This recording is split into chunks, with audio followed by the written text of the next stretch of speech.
전상욱대 기자. 네. 저는 이제 금요일 날 다녀왔어요. 갔다 오셨군요. 예.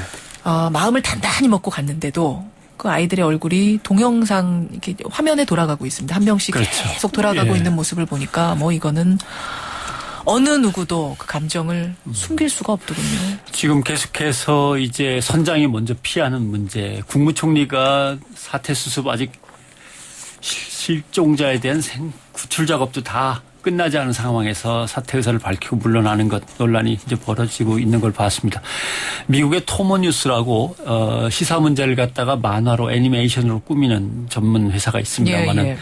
지난주에 세월호의 승무원 박지영 씨 맨 처음 사망자로 알려진 박지영 씨 실화를 애니메이션으로 옮겨놓은 게 있어요. 그래요? 거기에 박지영 씨와 학생들이 마지막에 나눈 그 대화가 이제 실려 있습니다. 누나도 빨리 피해야죠라고 학생들이 얘기할 때 이제 그 박지영 씨가 이제 말하는 장면이 그 애니메이션에 나와 있는데 After saving you, I'll get out the crew goes out rest 이렇게 나오죠. 아마 난 선원이야. 선원은 맨 마지막이야. 니들 다 나간 다음에 내가 따라갈게. 네. 하고 자기 구명조끼를 벗어주고 결국 나오지 못하는 그 장면이 있었는데 아무튼 이 박지영 씨의 그때 그 마음과 그 태도를 생각한다면 지금 이렇게들 해서는 사실 안 되는 거죠. 그럼요. 네.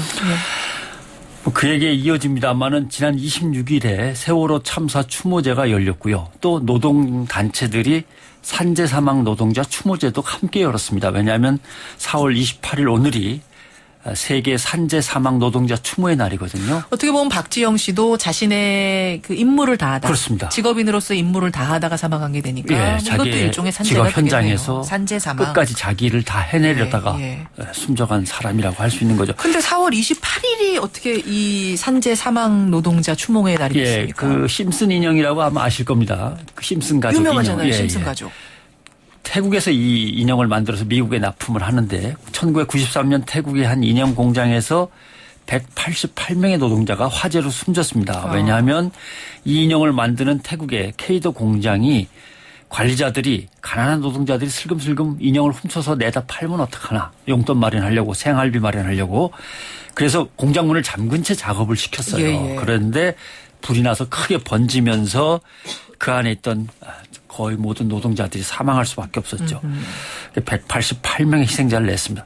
그래서 3년 뒤에 70여 개 국가에서 이 사고의 희생자를 추모하는 촛불 행사를 가졌고요. 촛불 행사가 열린 걸 계기로 해서 국제노동기구가 이날을 산재 사고로 인해 목숨을 잃은 노동자를 추모하는 날로 정했습니다. 그런데 뭔가 비슷한 게 있어요. 구조적인 문제. 천재지변이 아닙니다. 인재라는 거죠.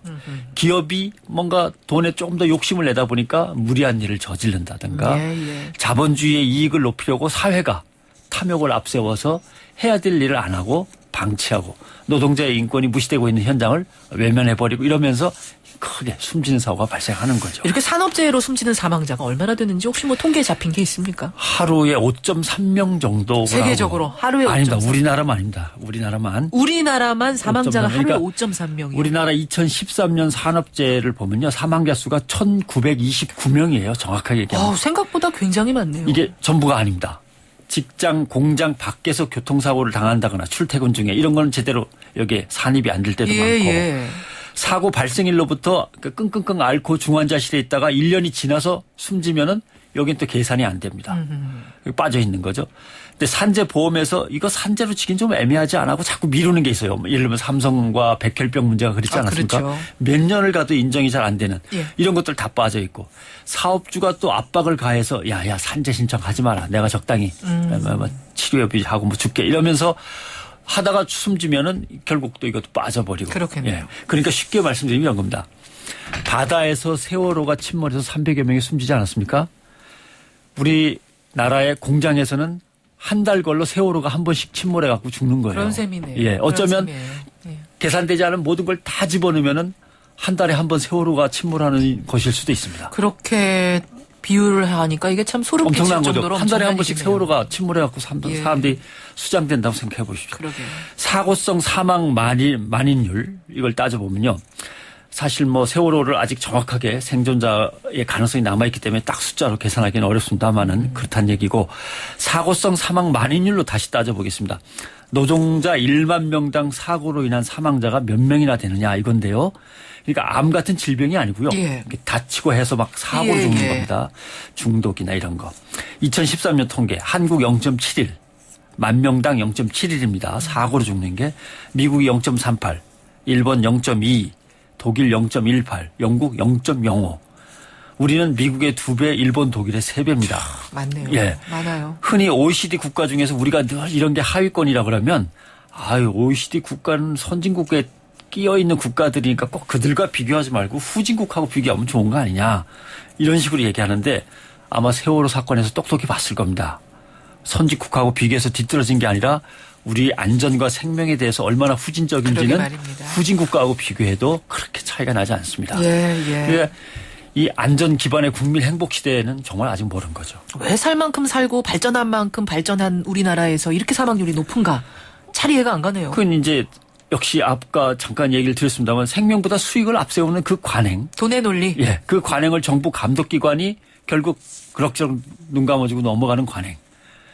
그 감독기관 사람들은 퇴직하면은 늘 봐주던 그 기관 기업에 자기가 한 자리 얻어가는 관행. 이런 것들이 이제 버티고 있는 거죠.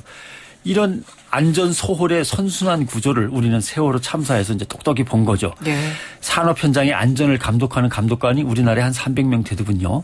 전국의 사업장이 150만 곳이니까 감독관 한 사람이 5,000개 사업장을 감독하는 겁니다. 한 사람이요? 언제 이걸 돌아보겠어요. 그러네요. 독일 보니까 4,400명이에요. 그러니까 생명과 안전이 그만큼 소중한 거죠. 예. 거기에 국가는 투자를 하고 있는 겁니다. 뭐 더 길게 말씀드리지는 않겠습니다. 박근혜 대통령이요. 언제죠? 10년 전입니다. 2004년 7월에 그때 김선일 씨가 테러로 숨진 사고가 있었어요. 그때 뭐라고 얘기했냐면 국민의 힘을 하나로 모으기보다는 국론 분열이 더 심해지고 국가가 가장 기본적인 임무인 국민의 생명과 안전을 보호하지도 못하는 것을 보면서 국민들은 정부의 무능과 무책임에 분노하고 있다. 국가라는 거에 대해서 근본적인 회의를 갖게 됐다. 야당 시절에 그런 얘기했던 야당 시절에 말씀을 하셨어요. 예. 이제 국가의 최고 지도자 통솔자가 되셨으니까 이 문제는 소신대로 빨리 안전 기반의 국민 행복 시대 만들어 주시기 바라겠습니다. 변상옥 대기자 수고하셨습니다. 고맙습니다.